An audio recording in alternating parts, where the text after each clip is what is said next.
12 million people are suffocating in a city without water.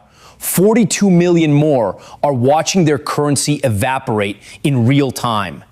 And somewhere in a palace that no longer answers to anyone, the supreme leader of Iran has been missing for 3 days. This is not a political crisis. This is the moment a nation stops being able to feed itself. On December 28th, 2025, something broke inside Iran that cannot be repaired by decree or force. The Iranian rial, already wounded by years of sanctions and mismanagement, did not fall. It vaporized.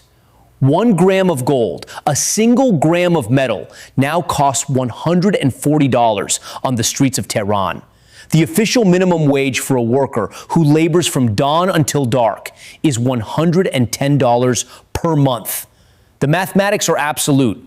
The state is bankrupt. The currency did not collapse gradually. It collapsed the way a building collapses when the foundation is removed all at once. The black market rate moved from 89,000 rials per dollar to 145,000 rials per dollar in 72 hours. This was not a market correction. This was an extinction event for an entire economy. What followed was something the regime's security apparatus had never encountered before. The streets did not fill with ideological opposition.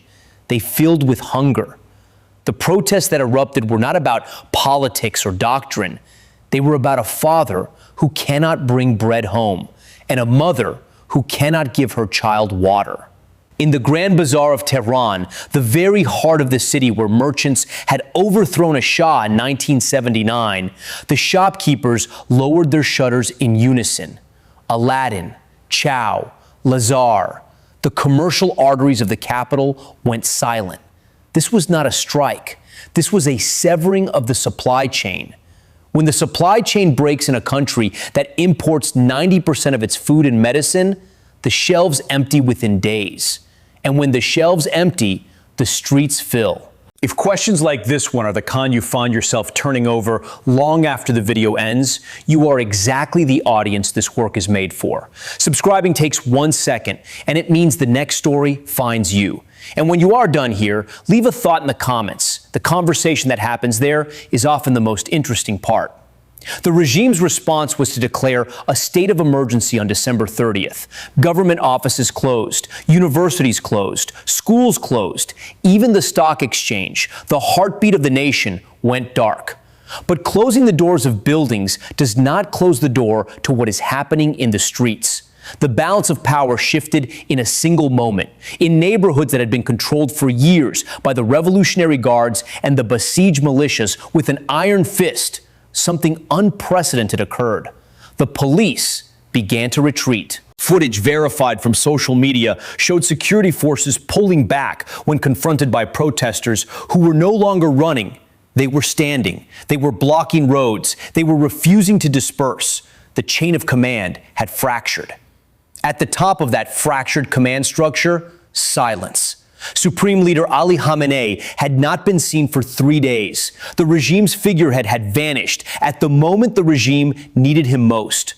A headless state cannot govern. A headless state can only react. And the reactions coming from the government were increasingly desperate and contradictory. The central bank governor resigned. The president called for dialogue while the crackdown continued.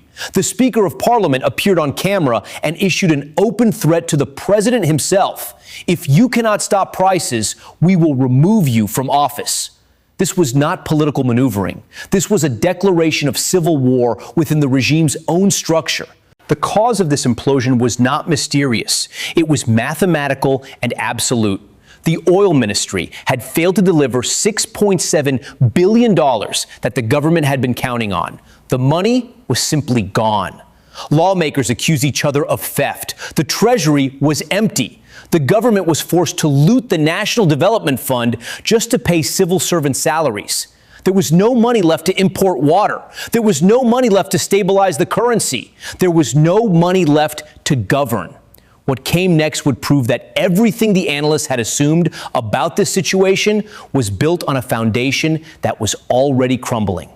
the protests spread like a fire, finding oxygen. From Tehran to Isfahan, from Shiraz to Mashhad, from Kermanshah to every major city in the country. University students joined the shopkeepers. The shopkeepers who had overthrown a shah were now marching against the mullahs with a single chant: shut it down, shut it down. The anger in the streets was not ideological. It was biological. Hunger knows no doctrine. A father cannot feed his child with revolutionary ideology. A mother cannot quench her child's thirst with speeches about resistance.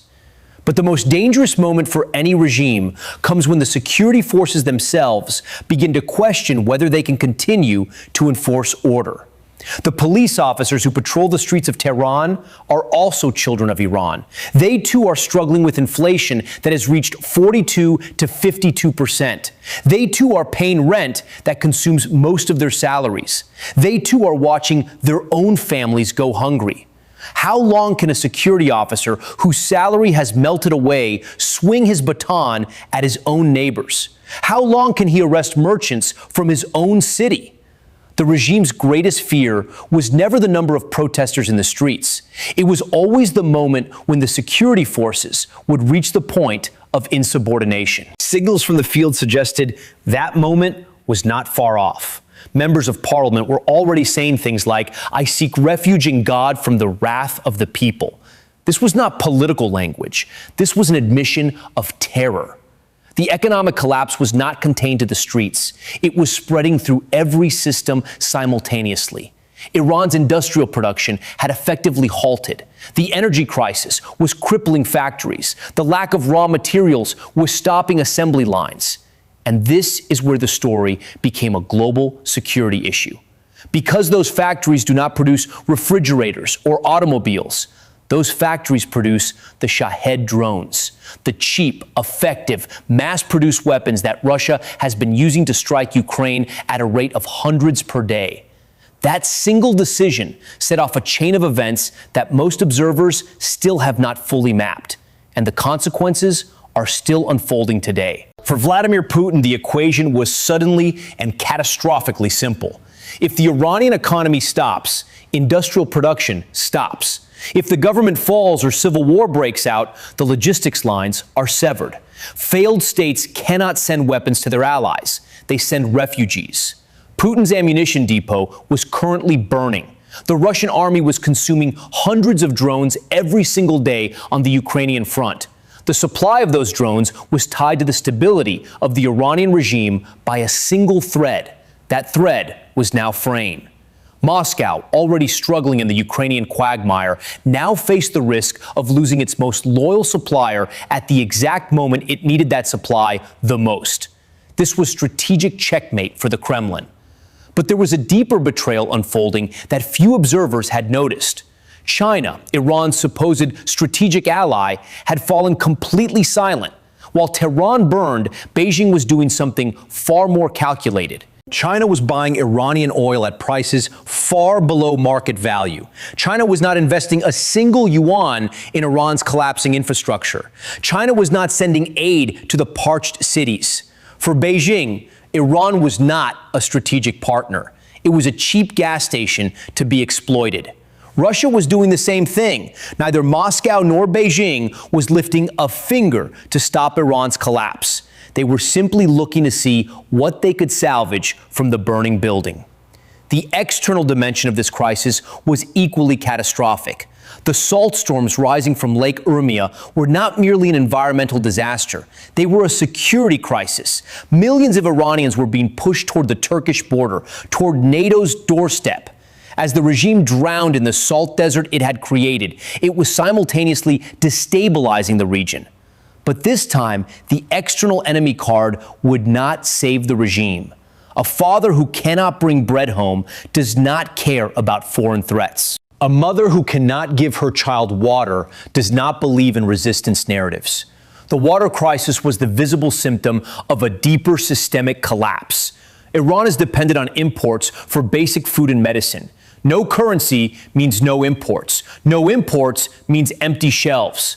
And when the shelves are empty, the biological imperative overrides all ideology.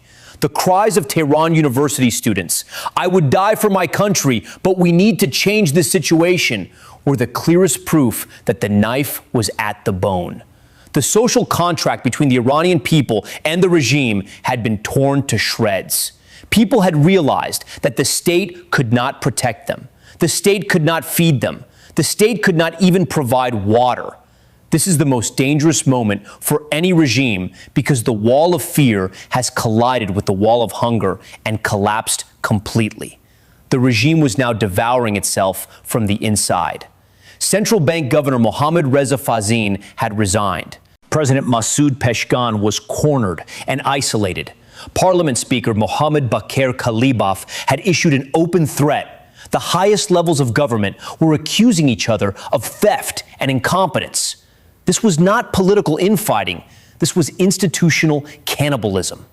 The regime had lost its legitimacy under the weight of economic wreckage. From Shush Bazaar to every shopping center in the capital, the sound echoing through the streets was the sound of shutters closing, the sound of a system shutting down. When the industrial zones go dark and the factories stop producing, the military projection abroad cannot be sustained. While the Iranian regime discussed evacuating its own capital with no electricity in its own factories, how could it possibly provide Russia with uninterrupted ammunition supplies? The answer was simple. It could not. The collapse at home would wipe out the military projection abroad. The cheap Shahed drones that had become a centerpiece of Russia's strategy in Ukraine would no longer be available. The supply chain was broken. The factories were silent. The currency was dead. The question worth sitting with is not whether this outcome was avoidable, but whether any institution involved had the incentive to prevent it. Share what you think in the comments. The bells signaling game over for the Iranian regime were not ringing from Washington or Tel Aviv. They were ringing from the narrow, angry streets of Tehran itself. The lights that went out and the shutters that came down signified not just a strike, they signified the end of an era. And this end would leave not only Tehran in darkness, it would leave Moscow in darkness as well. Because when the munitions factory burns, the war at the front is over. The regime is devastated. The economy is gone. The people are no longer afraid. History is not repeating itself. History is demanding accountability. The clock is ticking toward midnight in Tehran, and this time there is no turning back.